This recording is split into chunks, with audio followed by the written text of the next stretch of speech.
তোলাবাজি মামলায় দেবরাজ চক্রবর্তীকে নাগাড়ে জেরা সিটের। এবার স্ক্যানারে বিধাননগর পুরসভার এক উচ্চ পদস্থ ইঞ্জিনিয়ার লিঙ্কেই তৃণমূলের প্রাক্তন কাউন্সিলরকে জেরা। আরো জানাবে অনুপ রয়েছে সঙ্গে। অনুপ, এই ইঞ্জিনিয়ার কে, কার নাম উঠে আসছে আর জেরায় আর কি জানা গেল?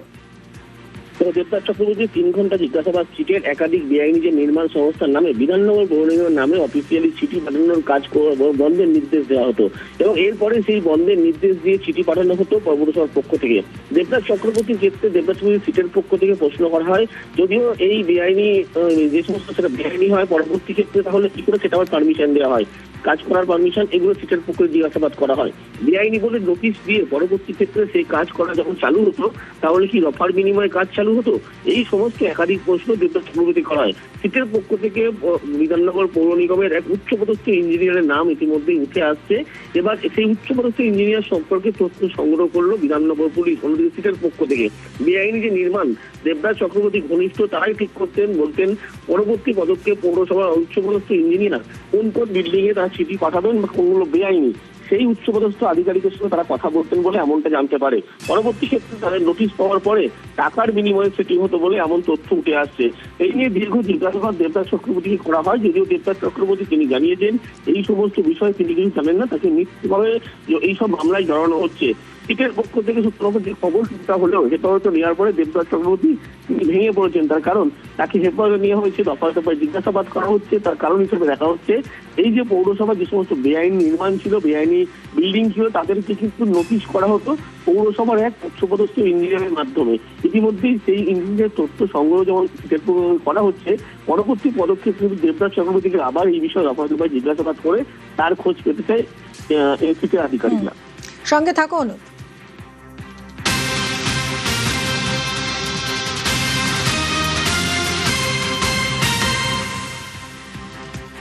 অভিষেক বন্দ্যোপাধ্যায়ের পিএ সুমিত রায়ের খোঁজে এসটিএফ, আর এই সুমিত রায়ের খোঁজ পেতেই দেবরাজ চক্রবর্তীকে জেরা করলো এসটিএফ।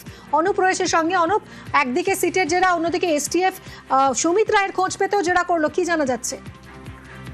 দেবরাজ চক্রবর্তী সুমিত রায়ের খোঁজ পেতে কিন্তু এসটিএফ এর পক্ষ থেকে জিজ্ঞাসাবাদ করা হয়। টানা 2 ঘন্টার বেশি জিজ্ঞাসাবাদ করা হয়। তার কারণ হিসেবে বলা হচ্ছে দেবরাজ চক্রবর্তীর সঙ্গে কিন্তু সুমিত রায়ের যে যোগাযোগ ছিল সেটা হচ্ছে, যেহেতু দেবরাজ চক্রবর্তী ঘনিষ্ঠ ছিল অভিষেক বন্দ্যোপাধ্যায়, সেই সুবাদেই যোগাযোগ ছিল।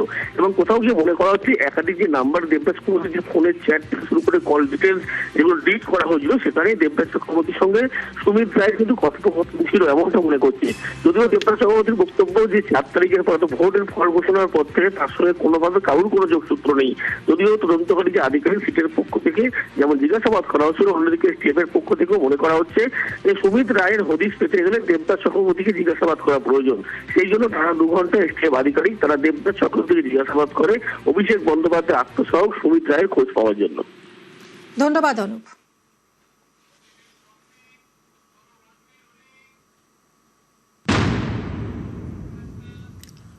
দেবরাজের বিরুদ্ধে সব মামলার তদন্তেই স্পেশাল ইনভেস্টিগেটিং টিম।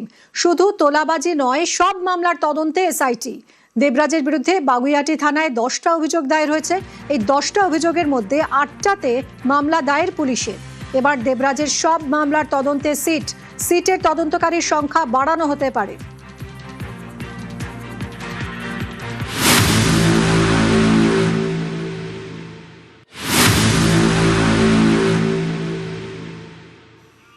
স্ক্যানারে দেবরাজ অদিতির হিসাব বহির্ভূত সম্পত্তিতে নজর সিটের।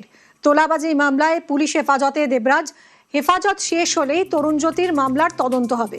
ভোটের আগেই দায়ের হওয়া মামলার তদন্ত করবে সিট। দেবরাজ অদিতিকে মুখোমুখি জিজ্ঞাসাবাদের সম্ভাবনা।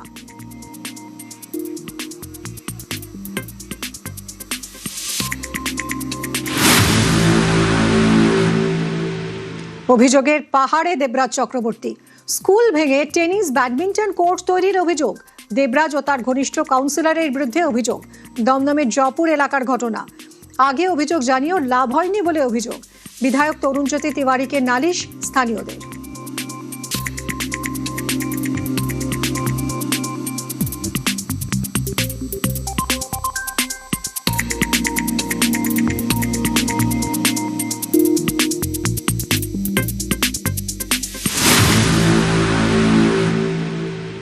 আমাদের অভিযোগ হচ্ছে যে এইখানে তিনতলা সমান করে ঘিরে বন্ধ করে দেওয়া হচ্ছে টিনের সেটটা, সেটাতে আমাদের আলো বাতাস পুরো বন্ধ হয়ে গেছে এবং এখানে বাইরে থেকে পয়সা দিয়ে খেলছে, অথচ আমরা সাধারণ এখানে স্থায়ী বাসিন্দা 100 বছরের উপরে তারা এই জিনিসটা সাফার করছে। সেখানে গার্বেজ বলুন, মেন হচ্ছে সাউন্ড পলিউশন, এবং এটার জন্য আমাদের যে ফান্ডামেন্টাল রাইটস, আমরা যে সামান্য আলো বাতাস সেইটুকু আমাদের বন্ধ হয়ে গেছে।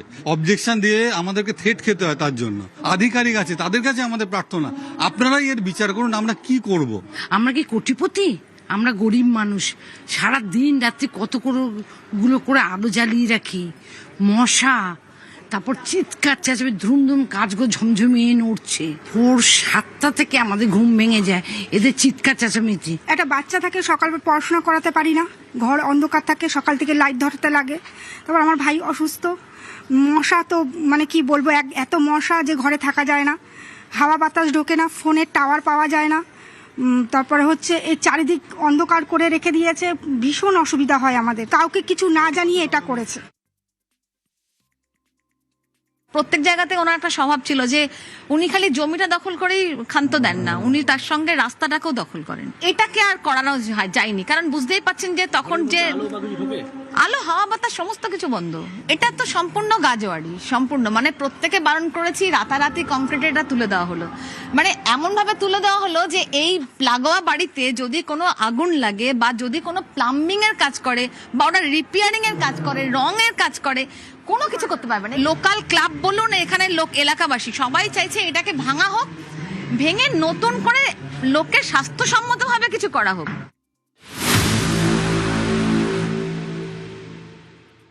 এই যে রাস্তাগুলো 1.5 ফুট 1 ফুট গ্যাপ, লোকে কম দামে ফ্ল্যাট কিনে নেয়। কেন কেনে? একটু কম পাবে।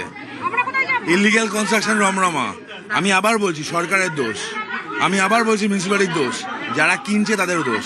এটা নাকি স্বাস্থ্যকেন্দ্র, স্বাস্থ্যকেন্দ্রের ওপরে টেনিস একাডেমি মেনটেন করে মিউনিসিপ্যালিটি। 60,000 টাকা যে ভাড়া নেওয়া হয় মিউনিসিপ্যালিটিতে কোনোদিন জমা হয়নি, পুরো টাকাটা জমা হতো গিয়ে সঞ্জয় দাসের পকেটে। এটাকে ভাগ করে দেওয়া হয়েছিল। এটা ছোট সিন্ডিকেট না, এটা হিউজ সিন্ডিকেট। কিছু অনুষ্ঠান বাড়ি আছে সরকারের পক্ষ থেকে বানানো, মিউনিসিপ্যালিটি বানানো, সেগুলো টাকা ভাড়া সঞ্জয় দাসের পকেটে যেত। নেওয়া হচ্ছে তো, দেবরাজ জেলে কেন গেছে? হ্যাঁ, দমদম যে জয়পুর এলাকায় আমরা আছি, একবার দেখানোর চেষ্টা করব এই যে খেলাঘর বলে একটি যে খেলার মাঠ, বিধায়ক তরুণজ্যোতি তিওয়ারি তিনি এসেছিলেন। মানুষজন তারা কিন্তু ক্ষোভ প্রকাশ করেছেন বারবার, এবং প্রত্যেকটি ক্ষেত্রে লক্ষ্য করা যায় এইভাবে যে সমস্ত জয়পুর এলাকায় সরকারি জায়গায় কিন্তু এরকম ব্যবস্থা করে রাখা হয়েছিল, এবং প্রত্যেকটি ক্ষেত্রে দেখা যাচ্ছে, তুমি দেখানোর চেষ্টা করবো একটি খেলার মাঠ যে সেট তৈরি করা হয়েছে, ফলে আশেপাশে যে সমস্ত ফ্ল্যাটগুলো রয়েছে প্রত্যেকটি ক্ষেত্রে তাদের সমস্যার মধ্যে পড়তে হচ্ছে। এবং এই মুহূর্তে ছবিটা যদি আমি দেখাই, বিধায়ক তরুণজ্যোতি তিওয়ারি তিনি এসেছেন, তার পরবর্তী ক্ষেত্রে এলাকার মানুষজন তারা কিন্তু ক্ষোভ প্রকাশ করছেন, এবং দেবরাজ চক্রবর্তী এবং তার কাউন্সিলর সঞ্জয় দে তার বিরুদ্ধে অভিযোগ করছেন। দুপক্ষ, একদিকে যারা এই খেলার মাঠের দায়িত্ব রয়েছে খেলাঘর, সেখানে তাদের বিরুদ্ধে ক্ষোভ প্রকাশ করছে এলাকার বাসিন্দারা, এবং তারা বেআইনিভাবে এখানে আছেন এমনটা অভিযোগ করছে। আমি যদি কথা বলার চেষ্টা করি, দিদি আপনাদের অভিযোগটা কি?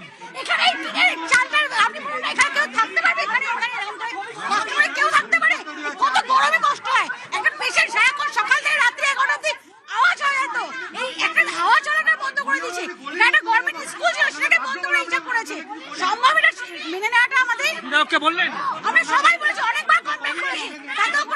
একেবারে ছবিটা একবার দেখাবো। দুপক্ষের মধ্যে এই মুহূর্তে ঝামেলা তৈরি হয়েছে, তার কারণ এখানে বলা হচ্ছিল এই যে খেলাঘর, সেই খেলাঘর বেনিয়ম ভাবে তৈরি করা হয়েছে। সঞ্জয় দাস যিনি প্রাক্তন কাউন্সিলর ছিলেন, দেবরাজ ঘনিষ্ঠ, তিনি তৈরি করেছিলেন।